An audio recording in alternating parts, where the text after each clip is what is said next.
ಕೇಳಬೇಕಿತ್ತು. ಕೇಳಿ ಕೇಳಿ. ಮೇಡಮ್ ಇವ್ರು ಫಸ್ಟ್ ನಾನು ಆಶ್ರಮ ನಡೆಸ್ತಾನೆ. ಆಕ್ಚುಲಿ ನೀವು ಆಶ್ರಮ ನಡೆಸ್ತಾರೆ ಅಂತ ಗೊತ್ತಿಲ್ಲದೆ ಮದುವೆ ಆಗಿದ್ರಿ. ಲವ್ ಮಾಡಿ ಮದುವೆ ಆಗಿದ್ದಲ್ಲ? ಹೌದು. Okay. Understand marriage. Love and understand ಇಲ್ಲ, ಅಂಡರ್ಸ್ಟ್ಯಾಂಡ್ ಇಲ್ಲ. ಮತ್ತೆ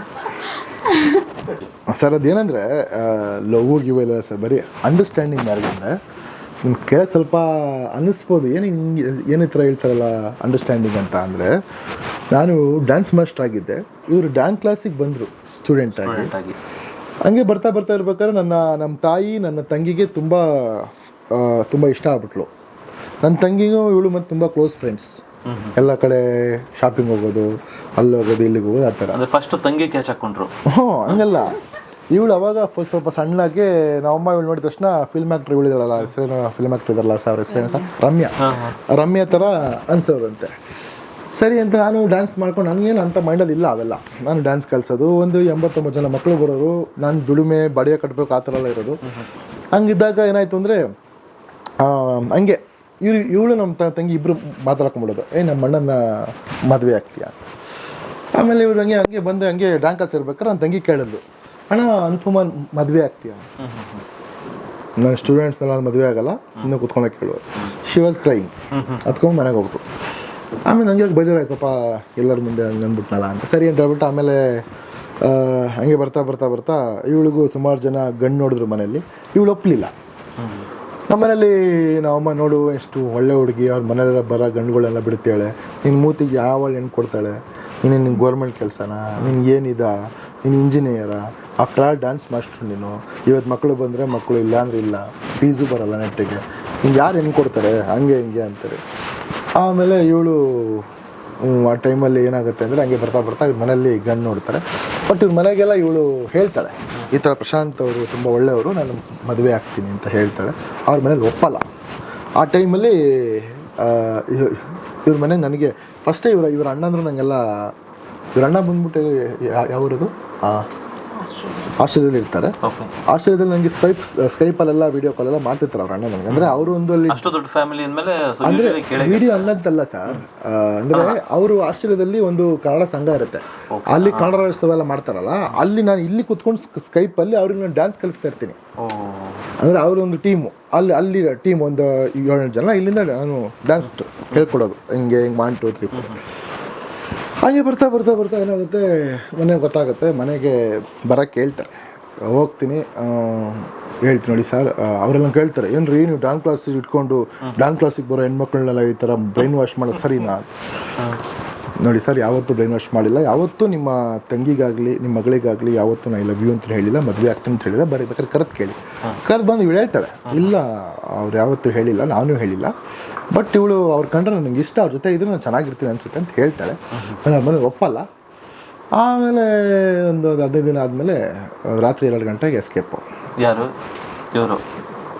ನನ್ನ ಜೊತೆ ಹೋಗ್ಬಿಟ್ಟು, ಗೊತ್ತಾ ನಿಮಗೆ ಗೊರವನಹಳ್ಳಿ ಟೆಂಪಲ್ಲು, ಗೊರವನಹಳ್ಳಿ, ಅಲ್ಲಿಗೆ ಹೋಗಿ ಇಬ್ಬರು ಮದುವೆ ಆಗ್ತೀವಿ. ಮದುವೆ ಆಗಿ ಜೀವನ ಸ್ಟಾರ್ಟ್ ಮಾಡ್ತೀವಿ. ಬಟ್ ಲವ್ ಇವತ್ತು ನಾನು ಇವಳು ಇಬ್ಬರು ಒಂದು ಪಾರ್ಕಿಗೆ ಹೋದವರಲ್ಲ, ಒಂದು ಮೂವಿಗೆ ಹೋಗೋದು, ಒಟ್ಟಿಗೆ ಐಸ್ ಕ್ರೀಮ್ ತಿನ್ನೋದು. ಆ ಟೈಮಲ್ಲಿ ಇವಳು ಒಂದು ಕಂಪ್ನಿಯಲ್ಲಿ ಜಾಬ್ ಮಾಡ್ತಾ ಇರ್ತಾಳೆ. ಇವಳು ಸಿಕ್ಕಿದ್ದು ಹೆಂಗೆ ಅಂದರೆ ಸರ್, ಇವಳು ಕಂಪ್ನಿಲಿ ವರ್ಷಕ್ಕೊಂದ್ಸರಿ ಆ್ಯನಿವರ್ಸರಿ ಮಾಡ್ತಾರಲ್ಲ, ವರ್ಷಕ್ಕೊಂದ್ಸರಿ ಆ್ಯನ್ಯುವಲ್ ಡೇ ಅಂತ, ಅವರು ನಾವು ಒಂದು 3-4 ಜನ ಗರ್ಲ್ಸು, ಒಂದು 2 ಬಾಯ್ಸು ಒಂದು ಟೀಮ್ ಮಾಡ್ಕೊಂಡು ಬರ್ತಾರೆ. ನಾವು ಡ್ಯಾನ್ಸ್ ಒಂದು ಸಾಂಗ್ ಕೊರಿಯೋಗ್ರಫಿ ಅಂತ. ಆ ಟೈಮಲ್ಲಿ ಏನಂದರೆ ಇವಳು ನನಗೆ ಫೋನ್ ಮಾಡಿದಾಗ ನನ್ನ ಕಾಲರ್ ಟ್ಯೂನ್ ಬಂದ್ಬಿಟ್ಟು ಯಾವುದು, ಪರವಶನಾದೇನು, ತನ್ಮೇಳಾದೇನು, ಎರಡು ಸೇಮ್ ಇರುತ್ತೆ. ಅಲ್ಲಿ ಕ್ಯಾಚ್ ಆಗುತ್ತೆ ಅಷ್ಟೇ. ಬಟ್ ಪರ್ಟಿಕ್ಯುಲರ್ ಆಗಿ ಲವ್ ಗಿವ್ ಎಲ್ಲ ಮಾಡಿಲ್ಲ ಸರ್. ಆಮೇಲೆ ಹಂಗೆ ಆಗಿ ಮದುವೆ ಆಗಿದೆ ಅಷ್ಟೇ. ಬಟ್ ಆಮೇಲೆ ಬರ್ತಾ ಅದು ನಂತರ ಹೇಳ್ಬೇಕು ಅಂದರೆ ಸ್ಟೂಡೆಂಟ್ ಆಗಿ ಬಂದು ಪೇರೆಂಟ್ ಆಗ್ಬಿಟ್ಲು. ಹಂಗೆ ಆ ಥರ ಮಾಡ್ಕೊಂಡಿದ್ದು. ಆಮೇಲೆ ಬರ್ತಾ ಆಮೇಲೆ ನಾನು ಡ್ಯಾನ್ಸ್ ಶೋಸು ಮಾಡ್ತಿದ್ದೆ. ಅಂದರೆ ಎಷ್ಟೋ ಅಣ್ಣಮ್ಮ ಗಣೇಶ ಫುಲ್ ಸ್ಟೇಜ್ ಕಾರ್ಯಕ್ರಮ ನಮ್ಮದು. ಆ ಥರ ಎಲ್ಲ ಅವಾಗೆಲ್ಲ ಡ್ಯಾನ್ಸ್ ಮಾಡ್ತಾಯಿದ್ವಿ. ಆಮೇಲೆ ಸ್ಟೇಜ್ ಮೇಲೆ ನಾನು ಇವಳು ಆ್ಯಂಕರಿಂಗ್ ಕೂಡ ಮಾಡ್ತಾಯಿದ್ವಿ. ಅವಾಗ ಒಟ್ಟಿಗೆ ಆ್ಯಂಕರಿಂಗ್ ಮಾಡೋದೆಲ್ಲ ಒಟ್ಟಿಗೆ ಡ್ಯಾನ್ಸ್ ಮಾಡ್ತಾಯಿದ್ವಿ. ಎಲ್ಲ ಅನ್ಕಂದ್ರೆ ನಂದು ಇವಳದು ಕಪಾಲ್ ಡ್ಯಾನ್ಸ್ ಅಂದರೆ ಜನ ವೆಯ್ಟ್ ಮಾಡೋರು, ಹಂಗಿತ್ತು ಡ್ಯಾನ್ಸ್, ಹಂಗೆ ಮಾಡ್ತಾಯಿದ್ವಿ. ಆಮೇಲೆ ಬರ್ತಾ ಬರ್ತಾ ಬರ್ತಾ ಬರ್ತಾ ಏನಾಗೋಯ್ತು, ಡ್ಯಾನ್ಸ್ ಕ್ಲಾಸ್ ಎಲ್ಲ ಕ್ರೇಜ್ ಎಲ್ಲ ಬಿದ್ದೋಯ್ತು. ಎಲ್ಲ ಸ್ಕೂಲ್ಗಳಲ್ಲೂ ಫಸ್ಟಿಗೆ ಸ್ಟಾರ್ಟಿಂಗೆ ತಗೊಂಬಿಡೋದು ಫೀಸು. ನಮ್ಮಲ್ಲೇ ಸ್ಕೂಲಲ್ಲೇ ಡ್ಯಾನ್ಸ್ ಮಾಸ್ಟ್ರು ಬರ್ತಾರೆ ಅಂತ, ಅವ್ರಿಗೆ ಸಂಬಳ ಒಂದು 10,000 ರೂಪಾಯಿ. ಸೊ ವ್ಯಾಲ್ಯೂ ಹೊರಟೋಕ್ಕಿಂತ ನಮ್ಮ ಜನ ಹೆಂಗೆ ಗೊತ್ತಾ, ಈ ಸ್ಕೂಲಲ್ಲೇ ಡ್ಯಾನ್ಸ್ ಕೇಳ್ತಾರ, ಇಲ್ಲೇ ಕಳಿಸ್ತೀಯ ಅಂತ. ಸ್ಕೂಲಲ್ಲಿ ಎಷ್ಟು ಫೀಸು? 300 ರೂಪಾಯಿ, ಇಲ್ಲೇ ಎಷ್ಟು 1000 ರೂಪಾಯಿ, ಅಲ್ಲೇ ಕಳಿಸು ಅಂತ ಅಲ್ಲೇ ಹಾಕ್ಲೋರು. ಸರಿ ಅಂತ ಬರ್ತಾ ಡ್ಯಾನ್ಸ್ ಕ್ಲಾಸ್ ಸ್ವಲ್ಪ ಡೌನ್ ಆಗ್ತಾ ಹೋಯಿತು. ಆಮೇಲೆ ಬರ್ತಾ ಬರ್ತಾ ಬೇಡ ಅಂತ ಅನಿಸ್ಬಿಟ್ಟು ಆಮೇಲೆ ಶಾರ್ಟ್ ಮೂವಿಗಳಿದ್ವಿ. ಶಾರ್ಟ್ ಮೂವಿ ಸ್ಟಾರ್ಟ್ ಮಾಡಬೇಕು ಅಂತ ಶಾರ್ಟ್ ಮೂವಿ ಮಾಡ್ತಾ ನನ್ನ ಹಣ ಬರೋಕ್ಕೆ ಫಸ್ಟ್ ಶಾರ್ಟ್ ಮೂವಿನೇ ಮಿಲಿಯನ್ ಹೋಗ್ಬಿಡ್ತು. ಸಾಕಾದಾಗ ಕಿತ್ಕೊಂಡು ಹೋಗೋದು. ಶಾರ್ಟ್ ಮೂವಿ ಮಾಡ್ತಾ ಮಾಡ್ತಾ ಮಾಡ್ತಾ ಒಂದು 30 ಶಾರ್ಟ್ ಮೂವೀಸ್ ಮಾಡಿದ್ವಿ. ನಾನು ಒಂದ್ಸಲಿ ಆಡಿಷನ್ಗೆ ಕರೆದ್ರೆ 400-500 ಜನ ಬರೋದು. ಕ್ರೇಜ್ ಇತ್ತು ನಮ್ಮ ಶಾರ್ಟ್ ಮೂವೀಸ್ ಅಂದರೆ. ದಿನಕ್ಕೆ 1 ಮಿಲಿಯನ್ ಹೋಗ್ಬಿಡೋದು, ಹಂಗೆ ಹೋಗೋ ಶಾರ್ಟ್ ಮೂವೀಸ್ ನಂದು. ಬಟ್ ಇವತ್ತು ನನಗೆ ಮಸ್ತ್ ಫಿಗರ್ಗಳು ಪೇಜಲ್ಲಿ ತೆಗೆದು ನೋಡಿ, ನನ್ನ ಶಾರ್ಟ್ ಮೂವಿಗೆ ಇವತ್ತು ಯಾರೂ ಬ್ಯಾಡ್ ಕಮೆಂಟ್ ಹಾಕಿಲ್ಲ. ನನ್ನ ಶಾರ್ಟ್ ಮೂವೀಸ್ ಅಷ್ಟು ನೀಟಾಗಿರೋದು, ಮೆಸೇಜ್ ಆ ಟೈಪಲ್ಲಿ ಮಾಡ್ತಾಯಿದ್ವಿ. ಹಂಗೆ ಮಾಡ್ತಾ ಮಾಡ್ತಾ ಮಾಡ್ತಾ ಹೇಳಿದ್ನಲ್ಲ ನಿಮಗೆ, ಯಾರೋ ಕರ್ನಾಟಕ ರಕ್ಷಣಾ ವೇದಿಕೆಗೆ ಬಂದರು, ಅಲ್ಲಿ ಜಾಯ್ನ್ ಆದೆ. ಅಲ್ಲಿಗೆ ಹಂಗೆ ಬರ್ತಾ ಬರ್ತಾ ಮುಂದೆ ಹೋಗಿದ್ದು. ಆಮೇಲೆ ಆಶೀರ್ವಾದ ಮಾಡಿದಾಗ ಇವ್ರು ಬೇಡ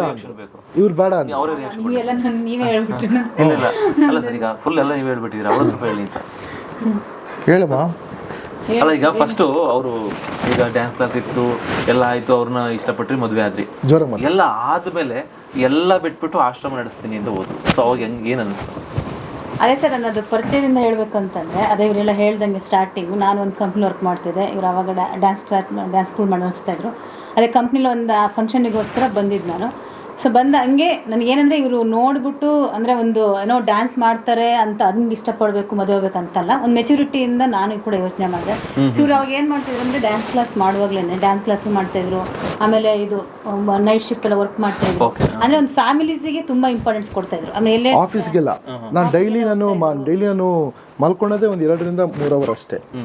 ಸಾಯಂಕಾಲ 4 ಡ್ಯಾನ್ಸ್ ಕ್ಲಾಸು, ಮತ್ತು night shift night 9 to 6 morning, ಮತ್ತೆ 7ಗೆ ಬರ್ತಿದ್ದೆ. ಸೊ ಇವ್ರ ಡೆಡಿಕೇಶನ್ ನಿಮ್ಗೆ ಇಷ್ಟ ಆಯ್ತು ಅಂದ್ರೆ ಈಗ ನನಗೂ 2 ಅಣ್ಣಂದಿರಿದ್ದಾರೆ. ಸೊ ಅವರು ಒಂದು ಕಷ್ಟದಿಂದ ಬಂದಿದ್ದು ನಾನು ನೋಡಿದ್ದೆ.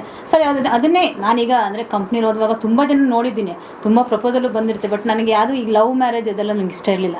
ಬಟ್ ಇವ್ರನ್ನ ಒಂದು ಮೀಟ್ ಮಾಡಿದಾಗ ನನಗೆ ಇವರೊಂದು ಯಾವುದೇ ಒಂದು ಫಂಕ್ಷನಿಗೆ ಹೋದ್ರೂ ಎಲ್ಲ ಫ್ಯಾಮಿಲಿ ಜೊತೆನೇ ಹೋಗಬೇಕು. ಅಂದರೆ ಡ್ಯಾನ್ಸರ್ ಅಂತಲೇ ಸ್ವಲ್ಪ ಹೆಂಗೆ ಇರ್ತಾರಲ್ಲ, ಬಟ್ ಆ ಥರ ಇಲ್ಲೊಂದು ರೆಸ್ಪಾನ್ಸಿಬಿಲಿಟಿ ಇರ್ತಿತ್ತು. ಆಮೇಲೆ ಈ ಥರ ಯಾರು ಎಲ್ಲೇ ಹೋಗ್ಬೇಕಾದ್ರೂ ಫ್ಯಾಮಿಲಿ ಜೊತೆನೇ ಹೋಗೋರು, ಒಂದು ಫ್ಯಾಮಿಲಿಗೆ ಒಂದು ಇಂಪಾರ್ಟೆನ್ಸ್ ಕೊಡೋರು. ಸೊ ಈಗ ನಮ್ಮನೇಲೂ ಹಂಗೆ ಇದ್ದಿರೋದ್ರಿಂದ ಸೊ ನೋಡಿದಾಗ ಈಗ ಅಂದರೆ ಲವ್ ಮಾಡಬೇಕು, ಸುತ್ತಾಡ್ಬೇಕು, ಮತ್ತು ಬಿಡಬೇಕು ಅದೆಲ್ಲ ಇಲ್ಲ. ಒಂದು ಮೆಚುರಿಟಿಯಿಂದ ಯೋಚನೆ ಮಾಡಿದಾಗ ಒಂದು ಲೈಫ್ ಪಾರ್ಟ್ನರ್ ಅಂದರೆ ಅದು ಹಿಂಗೆ ಇರಬೇಕು ಅಂತ ಒಂದೆಲ್ಲ ಇರುತ್ತಲ್ಲ. ಸೊ ಹಂಗೆ ಇವ್ರನ್ನ ಮದುವೆ ಆದರೆ ನನ್ನ ಲೈಫ್ ಚೆನ್ನಾಗಿರುತ್ತೆ ಅಂದ್ಕೊಂಡು, ಸೊ ಮದುವೆ ಆದಮೇಲೆ ಏನೇನೋ ಬರ್ಬೋದು, ಬಟ್ ಎಲ್ಲ ಒಂದು ಅಂಡರ್ಸ್ಟ್ಯಾಂಡಿಂಗಲ್ಲಿ ಲೈಫ್ ಚೆನ್ನಾಗಿರುತ್ತೆ ಅಂತ ಇಷ್ಟಪಟ್ಟು ಮದುವೆ ಆಗಿದ್ದು. ಅದೇ ಅವ್ರು ಹೇಳ್ದಂಗೆ ಈಗ ನೀವು ಹೇಳಿದ್ರಿ ಫ್ಯಾಮಿಲಿಗೆ ತುಂಬ ಇಂಪಾರ್ಟೆನ್ಸ್ ಕೊಡ್ತಾರೆ ಅಂತ. ಸೊ ಅದಕ್ಕೆ ಮದುವೆ ಆದ್ರಿ. ಅದಾದ್ಮೇಲೆ ಇವರು ನಿಮ್ಮ ಫ್ಯಾಮಿಲಿ ಬಿಟ್ಟು ಇಡೀ ಊರ್ ಫ್ಯಾಮಿಲಿಗೆಲ್ಲ ಇಂಪಾರ್ಟೆನ್ಸ್ ಕೊಡಕ್ಕೆ ಸ್ಟಾರ್ಟ್ ಮಾಡಿದ್ರು. ಅವಾಗ ಏನು ಅನಿಸ್ತಾರೆ? ಇಲ್ಲ ಅದು ಹೇಳ್ತೀನಿ ಸರ್. ಅದೇ ಆಮೇಲೆ ಏನಂದ್ರೆ ಹೆಂಗೆ ಬರ್ತಾ ಬರ್ತಾ ಆಮೇಲೆ ಅವ್ರ ವ್ಯಕ್ತಿತ್ವ ನೋಡ್ಬಿಟ್ಟು ನಾನು ಇಷ್ಟಪಟ್ಟು ಮದುವೆ ಆಗಿದ್ದು. ಅವ್ರು ಹೇಳ್ದಂಗೆ ನಾವು ಪಾರ್ಕ್ ಆಗಲಿ, ಸಿನಿಮಾ ಆಗಲಿ ಆ ಥರ ಏನು ಸುತ್ತಿದ್ದಿಲ್ಲ. ಸೊ ಈ ಥರ ಮದುವೆ ಆಗಬೇಕು ಅಂತ ಡಿಸೈಡ್ ಮಾಡಿಬಿಟ್ಟು ನಮ್ಮನೇಲೂ ನಾನು ಎಲ್ಲ ಹೋಗ್ತಾ ಟ್ರೈ ಮಾಡಿದೆ. ಕೇಳ್ದೆ ಏನು ಮದುವೆ ಆಗಿಲ್ಲ. ಸೊ ಮನೆಗೆಲ್ಲ ಕರ್ಕೊಂಡು ಹೋಗಿ, ನಮ್ಮದು ಸ್ವಲ್ಪ ದೊಡ್ಡ ಫ್ಯಾಮಿಲಿ ಇರೋದ್ರಿಂದ ಈಗ ಒಂದು ಡಿಫ್ರೆನ್ಸಿಯೇಷನ್ ಬರುತ್ತಲ್ಲ, ಸೊ ಅದು ಒಪ್ಪಲಿಲ್ಲ. ಬಟ್ ಅವ್ರಿಗೂ ಗೊತ್ತಿದ್ದೇನೆ ಆಗಿದ್ದು, ಬಟ್ ಅವ್ರು ಇಷ್ಟ ಇಲ್ಲದೆ ಒಂದು ಅಪೋಸಲ್ ಮದುವೆ ಆಗಿದ್ದು. ಬಟ್ ಮದುವೆ ಆದಮೇಲೆ ಲೈಫ್ನ ನಾವು ಒಂದು ಚೆನ್ನಾಗಿ ಲೀಡ್ ಮಾಡಬೇಕು, ಯಾರ ಮುಂದೆನೂ ಇದು ಮಾಡಬಾರ್ದು ಅಂತ ಒಂದು ತುಂಬ ಕಷ್ಟಪಟ್ಟು ಆವಾಗಿಂದ ಡ್ಯಾನ್ಸರ್ ಆಗಿ ನಾನು ಡ್ಯಾನ್ಸ್ ಹೇಳ್ಕೊಡ್ತಿದ್ದೆ. ಇವರು ಎಲ್ಲ ಕಡೆ ಮಾಡ್ತಿದ್ರು, ಅದಂಗೆ ಮಾಡ್ತಿದ್ವಿ. ಆಮೇಲೆ ರಕ್ಷಣಾ ವೇದಿಕೆಗೆ ಬಂದರು, ಕನ್ನಡ ಪರ ಹೋರಾಟಗಾರಕ್ಕೆ ಬಂದರು. ಅದೆಲ್ಲ ಆದಮೇಲೆ ನೀವು ಹೇಳ್ದಂಗೆ ಒಬ್ಬರನ್ನ ನೋಡ್ಬಿಟ್ಟು ಇನ್ಸ್ಪೈರ್ ಆಗಿ ಆಶ್ರಮ ಸ್ಟಾರ್ಟ್ ಮಾಡ್ದಂದಾಗ, ಈ ಆಶ್ರಮ ಸ್ಟಾರ್ಟ್ ಮಾಡ್ತೀವಿ ಅಂದಾಗ ನಮಗೆ ಇದ್ರ ಬಗ್ಗೆ ಏನಂತನೂ ಗೊತ್ತಿಲ್ಲ. ಸೊ ಆಶ್ರಮ ಸ್ಟಾರ್ಟ್ ಮಾಡಿದಾಗ ಅದು ಯಾರಂದರೆ ಈಗ ಯಾರು ಚೆನ್ನಾಗಿರೋನು ಕರ್ಕೊಬಂದು ಇಟ್ಕೊಂತೀವಿ, ನೋಡ್ಕೊತೀವಲ್ಲ. ಈಗ ರೋಡಲ್ಲಿ ಇರ್ತಾರೆ, ಅವ್ರು ಎಷ್ಟು 4-5 ವರ್ಷ ಆಗಿರುತ್ತೆ ಸ್ನಾನ ಮಾಡಿದೆ. ಆಮೇಲೆ ಅವ್ರಿಗೆ ಅಲ್ಲೇ ಕಟಿಂಗ್ ಮಾಡಿಸೋದು, ಅಲ್ಲೇ ಶೇವಿಂಗ್ ಮಾಡಿಸೋದು, ಅಲ್ಲೇ ಸ್ನಾನ ಮಾಡಿಸೋದು. ಆಮೇಲೆ ಅವ್ರಿಗೆ ಏನು ಕಾಯಿಲೆ ಇರುತ್ತೆ ಏನು ಅಂತಲೂ ಗೊತ್ತಿಲ್ಲ, ಅದ್ರ ಬಗ್ಗೆ ಏನೂ ಗೊತ್ತಿಲ್ಲ. ಅವ್ರು ಹೇಳ್ದಂಗೆ ಅವ್ರ ಮನೇಲಿ ಇವರು ಫ್ಯಾಮಿಲಿ ಒಬ್ಬರೇ ಗಂಡು ಮಗು ಆಗಿರೋದ್ರಿಂದ ಸೊ ಇವ್ರು ನಮ್ಮ ಅತ್ತೆಗೆ ಮತ್ತು ನನಗೆಲ್ಲ ತುಂಬ ಭಯ ಇರ್ತಾಯಿತ್ತು. ಅಯ್ಯೋ ಇದು ಬೇಡ, ಇದು ಆಗಲ್ಲ, ನನಗೆ ತುಂಬ ರೆಸ್ಪಾನ್ಸಿಬಿಲಿಟಿ ಕೆಲಸ, ಇದು ಒಂದು ದಿವಸ ಮಾಡೋದಲ್ಲ, ಇದು ಲೈಫ್ ಲಾಂಗ್ ಮಾಡ್ಕೊಂಡು ಹೋಗ್ಬೇಕು, ಪ್ರತಿಯೊಂದನ್ನು ನೋಡ್ಕೋಬೇಕು, ಜವಾಬ್ದಾರಿ ಇರುತ್ತೆ ಅಂತ. ಅದನ್ನ ಮಾಡಿದಾಗ ನಾವು ಫಸ್ಟ್ ಅದು ಬೇಡ ಇಲ್ಲ ಆಗಲ್ಲ, ನಮ್ಗೆ ಇಷ್ಟ ಇಲ್ಲ ಅಂತೆಲ್ಲ ಇದು ಮಾಡಿದ್ವಿ. ಇಲ್ಲ ಆಮೇಲೆ ಇಲ್ಲ, ನಾನು ಇದನ್ನು ಮಾಡಲೇಬೇಕು, ನನಗೆ ಇನ್ನೊಂದು ಯಾರಿದ್ದಿದ್ರೆ ಒಂದು ಸೇವೆ ಮಾಡಲೇಬೇಕು ಅಂತ ಇಲ್ಲಿಗೆ ಬಂದರು. ಸೊ ಇವ್ರು ಮಾಡ್ತಾ ಇವ್ರು ಮಾಡೋ ಸೇವೆ ನೋಡ್ಬಿಟ್ಟು ಹೌದು ಒಂದು ಒಳ್ಳೆ ಕೆಲಸ ಮಾಡ್ತಾ ಇದ್ದಾರೆ, ಅಲ್ಲಿ ಇಲ್ಲಿ ಏನು ಇದು ಮಾಡ್ತಾ ಇಲ್ಲ. ನಾವು ಮನೆ ಕಟ್ಟಬೇಕು ಅಂದ್ಕೊಂಡಿದ್ರೆ ಇವರು ಡ್ಯಾನ್ಸ್ ಮಾಡಿ ಅದು ಮಾಡಿ ಎಲ್ಲ ಸೇವ್ ಮಾಡ್ಕೊಂಡಿದ್ರು ಒಂದಿಷ್ಟು ಹಣನ. ಸೊ ಅದರಲ್ಲಿ ನಾವು ಮನೆ ಕಟ್ಟಬೇಕು ಅಂದ್ಕೊಂಡಿದ್ದು ದುಡ್ಡಲ್ಲಿ ಎಲ್ಲ ಆಶ್ರಮಕ್ಕೆ ಹಾಕೋದು. ಯಾಕಂದ್ರೆ ಯಾರು ಹೆಲ್ಪ್ ಮಾಡಲ್ಲ. ಸೊ ಎಲ್ಲ ಗೊತ್ತಿದ್ದೇನೆ ಯಾರು ಮಾಡಲ್ಲ, ಎಲ್ಲ ಕಡೆ ಮಾಡ್ತಾರೆ ಅಂತ ಗೊತ್ತಿದ್ದೇನೆ. ಇನ್ನು ಸ್ಟಾರ್ಟಿಂಗ್ ಅಂದಾಗ ಯಾರು ಹೆಲ್ಪ್ ಮಾಡಲ್ಲ. ಸೊ ಎಲ್ಲ ಅಮೌಂಟ್ ಎಲ್ಲ ಇದಕ್ಕೆ ಹಾಕಿದ್ರು. ಕೊನೆಗೆ ಒಂದು 0 ರೂಪಾಯಿಗೂ ಬಂದಿದ್ದಿದೆ, 1 ರೂಪಾಯಿ ಇದ್ದಂಗೆ ಆಗಿತ್ತು ಇದು ಆಶ್ರಮ ಸ್ಟಾರ್ಟ್ ಮಾಡಿದ್ಮೇಲೆ. ಸೊ ಆಮೇಲೆ ಮಾಡ್ತಾ ಮಾಡ್ತಾ ಆಮೇಲೆ ಹಿಂಗೆ ಸೇವೆ ಮಾಡೋಕ್ಕೆ ಸ್ಟಾರ್ಟ್ ಮಾಡೋದ್ರಿಂದ ನಮಗೂ ಮಾಡಬೇಕು ಅಂತ ಅನಿಸ್ತು. ಆಮೇಲೆ ಜನಗಳಿಗೂ ಗೊತ್ತಾಯ್ತು, ಎಲ್ಲ ಒಂದು ಮೀಡಿಯಾದವರಿಂದ ನ್ಯೂಸ್ ಎಲ್ಲ ಇಂಟ್ರೂವ್ ಮಾಡ್ತಿದ್ದಾಗ ಎಲ್ಲರಿಗೂ ಗೊತ್ತಾಯಿತು ಹೀಗೆ ಮಾಡ್ತಾ ಇದ್ದಾರೆ ಅಂತ. ಸೊ ಜನಗಳ ಪ್ರೀತಿ ವಿಶ್ವಾಸ ಸಿಕ್ತು. ಆವಾಗ ನಾವು ಯಾಕೆ ಒಳ್ಳೆ ಕೆಲಸ ಮಾಡ್ತಿದ್ದಾರೆ, ಯಾಕೆ ಸಪೋರ್ಟ್ ಮಾಡಬಾರ್ದು ಅಂತ ಆಮೇಲೆ ಅವ್ರ ಜೊತೆಗೆ ನಾನು ಕೆಲಸ ಮಾಡ್ಕೊಂಡು ನಿಧಾನಕ್ಕೆ ನೀವು ಅವ್ರ ಕಡೆ ಬಂದ್ರಿ. ಬಂದ್ವಿ.